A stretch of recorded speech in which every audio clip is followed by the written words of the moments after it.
E aí, galera do QG, tudo bem? Eu sou Marcelo Tavares, professor de História, e na verdade eu tô aqui para bater um papo com vocês a respeito de uma ideia que eu sempre passo para os alunos envolvendo estratégias de estudo quando determinadas datas acabam sendo lembradas, comemoradas, isso tanto no Brasil quanto no mundo, e a partir daí você tem um bom referencial do que questões de vestibular podem explorar, é claro, inclusive o Enem.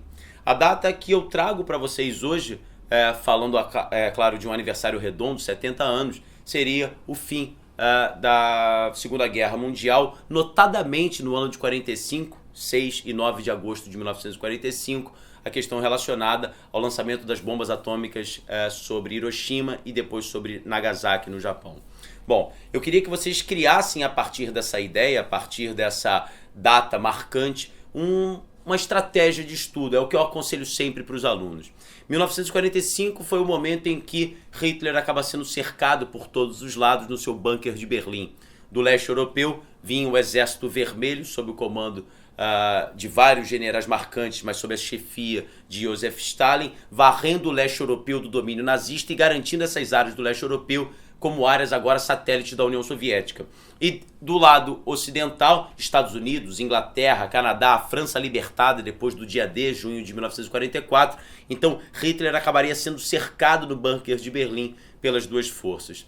Enquanto essa ação, essa vitória dos aliados em direção a Berlim, ela ia sendo consumada, os grandes dirigentes eles já iam se encontrando até para definir quais seriam os destinos tanto da Europa quanto do mundo. É o que a gente chama de conferências dos grandes. Então, em 1945, acontece uma conferência, conhecida como a Conferência de Yalta, também chamada de Conferência da Crimeia. Nessa conferência, os caras começam a dividir o mundo em áreas de influência. Tanto é que essa conferência é chamada de Conferência do Tordesilhas Ideológico. Se Portugal e Espanha um dia dividiram o mundo entre eles, em 1494, agora os aliados dividiam o mundo entre capitalismo e socialismo a partir dessa conferência. Por exemplo, a divisão da Coreia, daí Coreia do Norte e Coreia do Sul. E a segunda conferência, que é a Conferência de Potsdam, ela já acontece já com a Alemanha derrotada. Essa conferência ela serve para que os três grandes pudessem discutir uma outra questão. O presidente americano Franklin Delano Roosevelt já era falecido, quem governava era o vice Harry Truman, e Truman apresentou uma questão. Olha só, a Alemanha está destruída, Mussolini já está morto, o único país do eixo que insiste na luta é o Japão. E dizem até que Stalin teria brincado com Truman, dizendo: e aí, você está precisando de uma força da União Soviética, você não consegue vencer o Japão sozinho, não? E o Truman teria dito que teria uma carta na manga. Inclusive, ele faz um ultimato ao Império Japonês, dizendo que se não houvesse rendição, a ação americana ela seria intempestiva e destruidora. Os japoneses não desistem, inclusive é nesse momento que o mundo toma conhecimento dos pilotos kamikazes, que diante da lavagem cerebral produzida no Império Japonês, eles utilizavam os próprios corpos e os próprios aviões como bombas mortais sobre os porta-aviões americanos.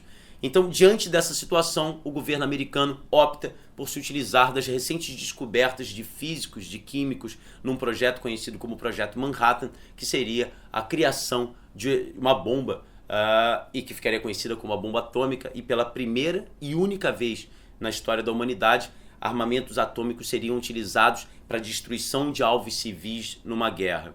As bombas elas recebem nomes no mínimo irônicos, Little Boy e Fat Man, e essas bombas seriam lançadas no dia 6 de agosto sobre Hiroshima, no dia 9 de agosto sobre Nagasaki. A destruição de Hiroshima e Nagasaki produziria já no dia 15 efeitos imediatos com a rendição do Império Japonês e cerca de 130 mil mortes só no dia da explosão.